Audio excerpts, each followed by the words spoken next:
Hello दोस्तों, कैसे हैं आप लोग। आपका स्वागत है हमारे ग्लोबल ऑनलाइन सेंटर में। देखिए, आपको लिए लाए हैं हम प्रकाश का प्रवर्तन का ऑब्जेक्टिव क्वेश्चन लाए हैं, जो VVI ऑब्जेक्टिव क्वेश्चन है, जो 2025 के बोर्ड परीक्षा में एकदम VVI रहेगा, एकदम लड़ते रहेगा एकदम क्वेश्चन। समझे दोस्तों, समझो क्वेश्चन है ना, जो बार बार पूछा जाता है, VVI क्वेश्चन है। समझे दोस्तों, 2025 में एकदम लड़ेगा। अगर चैनल पे नए हैं तो चैनल को जरूर सब्सक्राइब कर दीजिएगा। चलिए देखते हैं। अगर आप लोग इसका PDF चाहते हैं तो लास्ट में बताएंगे PDF कैसे मिलेगा, वो भी फ्री में। समझे दोस्तों, चलिए देखते हैं पहला क्वेश्चन बिना समय गवाए हुए। चलिए पहला क्वेश्चन क्या कर रहा है, आप लोग जरूर देखिए इसको। पहला क्वेश्चन कह रहा है, समतल दर्पण द्वारा बना प्रतिबिंब। समतल दर्पण द्वारा बना प्रतिबिंब सदा का में वास्तविक है, खा में आभासी और सीधा है, गा में वास्तविक और सीधा है, घा में आभासी और उल्टा है। इसका सही आंसर कौन सा हो जाएगा, जल्दी बताइए तो दोस्तों। कह रहा है समतल दर्पण द्वारा बना प्रतिबिंब सदा कैसा होगा। आप लोग एकदम जल्दी जल्दी बताते जाइए, समझे ना दोस्तों। इसका ऑप्शन नंबर खा, इसका ऑप्शन नंबर सही हो जाएगा, आभासी और सीधा। चलिए देखते हैं अगला प्रश्न। अगला प्रश्न कह रहा है, समतल दर्पण में किस प्रकार के प्रतिबिंब बनते हैं। समतल दर्पण में किस प्रकार के प्रतिबिंब बनते हैं। इसमें VVI क्वेश्चन है, समझे दोस्तों। 2025 के बोर्ड परीक्षा में एकदम आने वाला है, आप लोग इसमें रट जाइए एकदम पूरा। का में कह रहा है वास्तविक प्रतिबिंब, खा में कह रहा है आभासी प्रतिबिंब, गा में कह रहा है दोनों प्रतिबिंब, और घा में इनमें से कोई नहीं। इसका सही आंसर कौन सा हो जाएगा, जल्दी जल्दी बताइए तो। समतल दर्पण में किस प्रकार का प्रतिबिंब बनते हैं, आप लोग इसे जल्दी जल्दी बताइए तो। ऑप्शन नंबर खा इसका सही आंसर हो जाएगा, आभासी प्रतिबिंब। फिर देखते हैं अगला प्रश्न।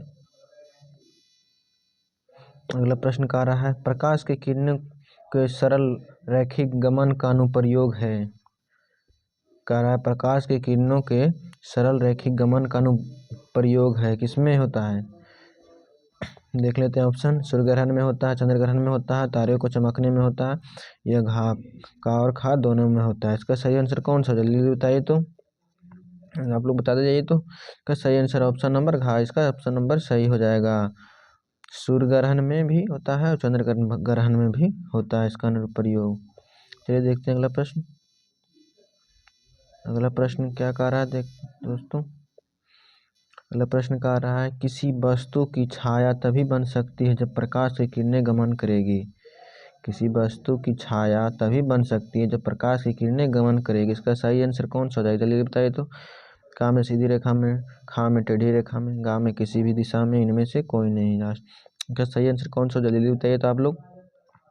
इसका सही आंसर ऑप्शन नंबर का, इसका सही आंसर हो जाएगा सीधी रेखा में गमन करेगी तभी इसका किसी वस्तु की छाया बन सकती है। चलिए देखते हैं अगला प्रश्न हम लोग दोस्तों। एकदम इसे रट जाइए आप लोग, इस क्वेश्चन को, एकदम VVI क्वेश्चन है, समझे ना दोस्तों।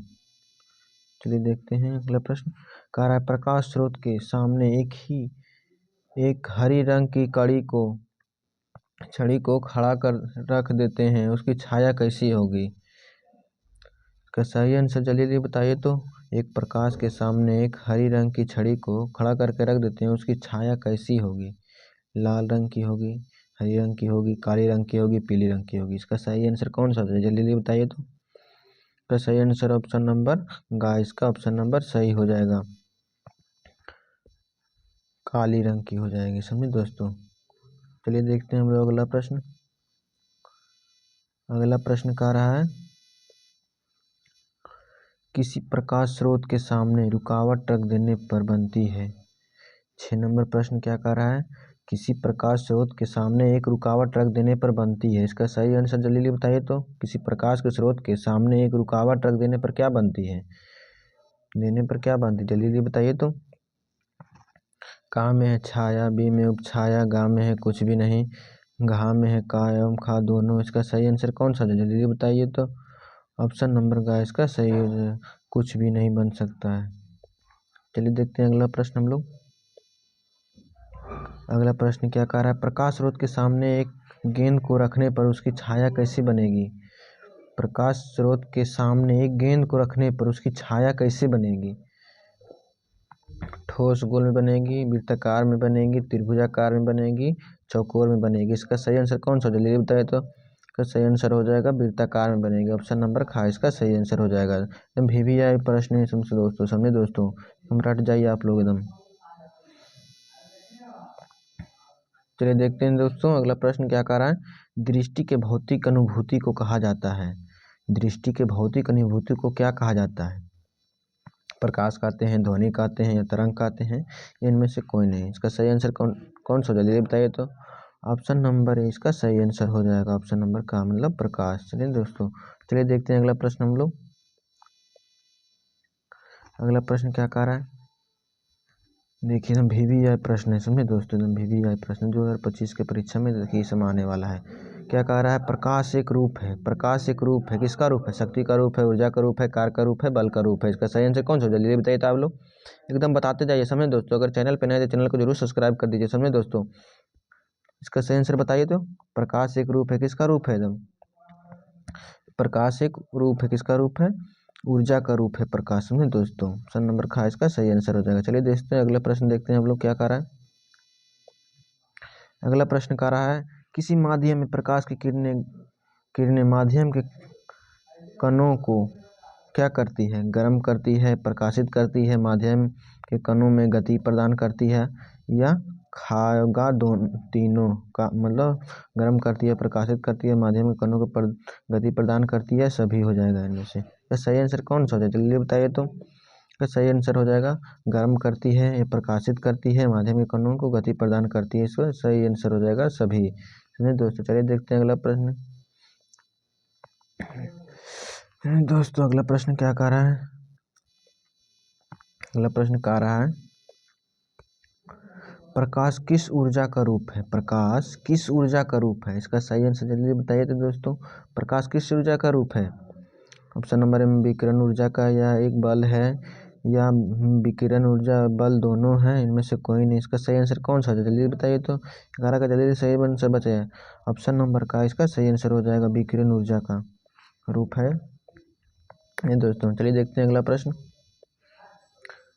अगला प्रश्न क्या? प्रकाश तरंगे किस प्रकार के तरंगे होती है? प्रकाश तरंगे किस प्रकार के तरंगे होती हैं? ध्वनि तरंग के समान होता है, विद्युत चुम्बकीय तरंग के समान होता है, कई तरंग नहीं है, इनमें से कोई। इसका सही आंसर कौन सा हो जाएगा? जल्दी बताइए तो आप लोग। ऑप्शन नंबर खा इसका सही आंसर हो जाएगा विद्युत चुम्बकीय तरंगे हैं। चलिए देखते हैं अगला प्रश्न हम लोग दोस्तों। अगला प्रश्न क्या? प्रकाश तरंगों के गमन के लिए किस प्रकार के माध्यम की आवश्यकता होती है? प्रकाश तरंगों के गमन के लिए किस प्रकार के माध्यम की आवश्यकता होती है? द्रव्यात्मक माध्यम, किसी भी प्रकार के माध्यम नहीं, या इनमें से दोनों, या इनमें से कोई नहीं। इसका सही आंसर कौन सा? जल्दी बताइए। ऑप्शन नंबर का इसका सही आंसर हो जाएगा किसी प्रकाश की माध्यम नहीं, किसी प्रकाश के माध्यम की आवश्यकता नहीं होती है प्रकाश तरंग गमन करने के लिए, समझे दोस्तों। चलिए देखते हैं अगला प्रश्न हम लोग।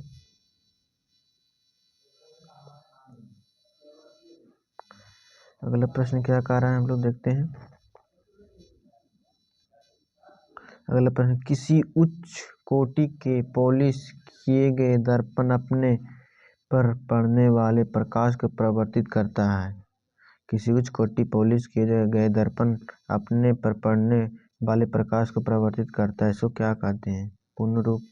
पूर्ण रूप से होता है, या शांत पड़ता है, या परिवर्तित करता है, या अवशोषित करता है, समझे दोस्तों। इसका सही आंसर कौन है? जल्दी बताइए तो। इसका ऑप्शन नंबर सही हो जाएगा पूर्ण रूप से। चलिए देखते हैं अगला प्रश्न। अगला प्रश्न क्या कह रहा है? 18 नंबर देखिए तो। तेल लगा कागज होता है, तेल लगा कागज क्या होता है? पारभाषक होता है, पारदर्शक होता है, या पारभाषक होता है, इनमें से कोई नहीं। इसका सही आंसर कौन सा? जल्दी बताइए तो। तेल लगा कागज क्या होता है? यह पारभाषक होता है, समझे दोस्तों। चलिए देखते हैं अगला प्रश्न हम लोग। अगला प्रश्न क्या कर रहा है? आधुनिक क्वांटम सिद्धांत के आधार पर प्रकाश को क्या माना जाता है? ध्वनिक क्वांटम सिद्धांत के आधार पर प्रकाश को क्या माना जाता है? तरंग माना गया या कण माना गया? दोनों में से कुछ नहीं माना गया? यह सभी उत्तर सही। इसका सही आंसर कौन सा होता है? चलिए बताइए तो। यह दोनों में से कुछ नहीं माना गया है। दोस्तों चलिए देखते हैं अगला प्रश्न। सूर्य से क्या कह रहा है? सूर्य से अब आने वाला प्रकाश पुंज कैसा है?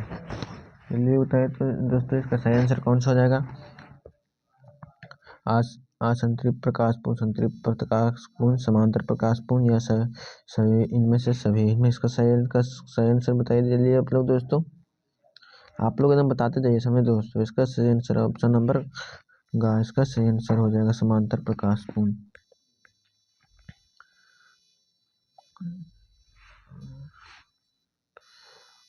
प्रकाश किरणें गमन करती है। प्रकाश किरणें गमन करती है सीधी रेखा में या तिरछी रेखा में या किसी भी दिशा में, इनमें से कोई नहीं। इसका सही आंसर कौन सा? जल्दी बताइए तो। प्रकाश की किरणें गमन करती है किस रेखा में? ऑप्शन नंबर का इसका सही आंसर हो जाएगा सीधी रेखा में। चलिए देखते हैं अगला प्रश्न हम लोग दोस्तों। चलिए देखते हैं अगला प्रश्न। प्रकाश के प्रवर्तन के कितने नियम है? भी यह क्वेश्चन समझे दोस्तों बार बार बोर्ड परीक्षा में पूछा जाता है। समझे दोस्तों इस बार भी 2025 में भी आने का संभावना है। समझे दोस्तों दिमाग से याद कर लीजिएगा। प्रकाश के प्रवर्तन के कितने नियम है?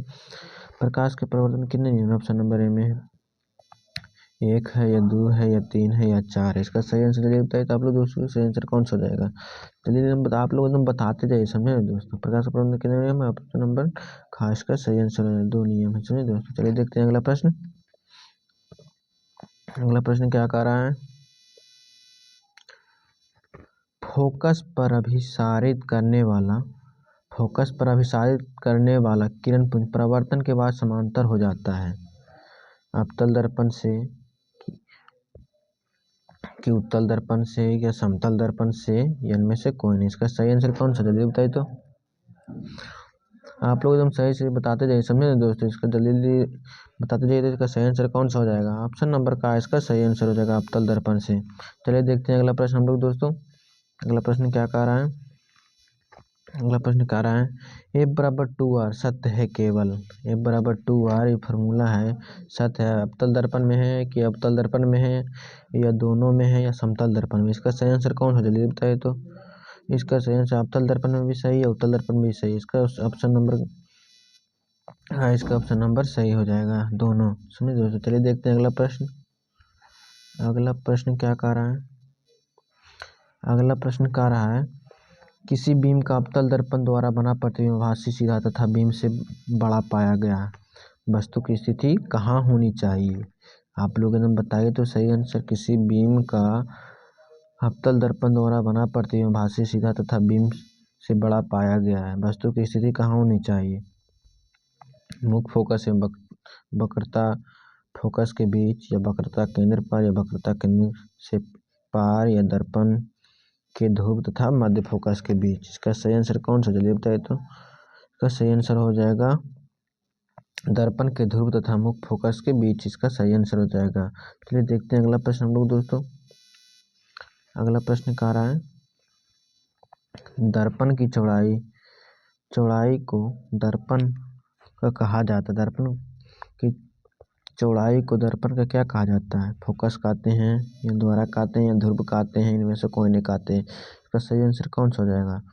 ऑप्शन नंबर खा इसका सही आंसर हो जाएगा द्वारा कहते हैं। समझे दोस्तों चलिए देखते हैं अगला प्रश्न। अगला प्रश्न क्या कह रहा है?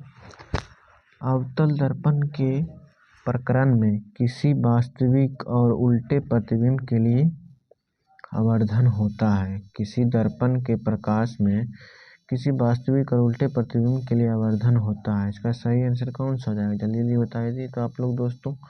दर्पण के आप लोग सही से बता दीजिए समझे दोस्तों। ऋणात्मक होता है, धनात्मक होता है या दोनों होता है या इनमें से कोई नहीं होता है? जल्दी बताइए तो। का सही आंसर हो जाएगा ऑप्शन नंबर का इसका सही आंसर हो जाएगा ऋणात्मक हो। चलिए दोस्तों देखते हैं अगला प्रश्न। अगला प्रश्न क्या आ रहा है, अवतल दर्पण में आभासी और सीधे प्रतिबिंब के लिए आवर्धन होता है।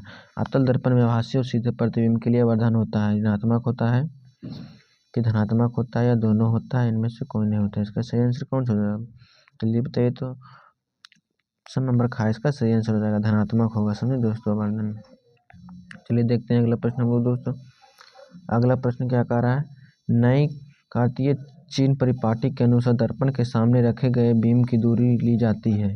कहाँ से धनात्मक ली जाती है, ऋणात्मक ली जाती है, या कभी धनात्मक कभी ऋणात्मक, या इनमें से कोई नहीं। इसका सही आंसर कौन सा, जल्दी बताइए। तो इसका सही आंसर ऑप्शन नंबर खा इसका सही आंसर हो जाएगा। समझ दोस्तों, ऋणात्मक ली जाती है।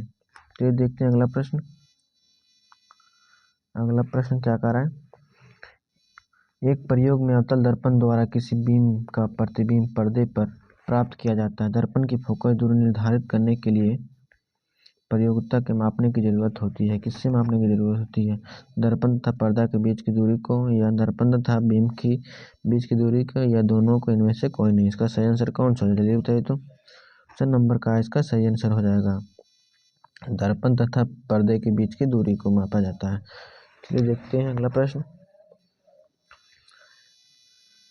देखिए दोस्तों, हम लोग 30 प्रश्न पूरा कर चुके हैं, जो VVI प्रश्न है, जो 2025 के बोर्ड परीक्षा में आने वाला है। समझे दोस्तों, जो VVI प्रश्न है, हमारे चैनल पे नए हैं तो चैनल को जरूर सब्सक्राइब कर लीजिएगा और बेल आइकन को प्रेस करिए।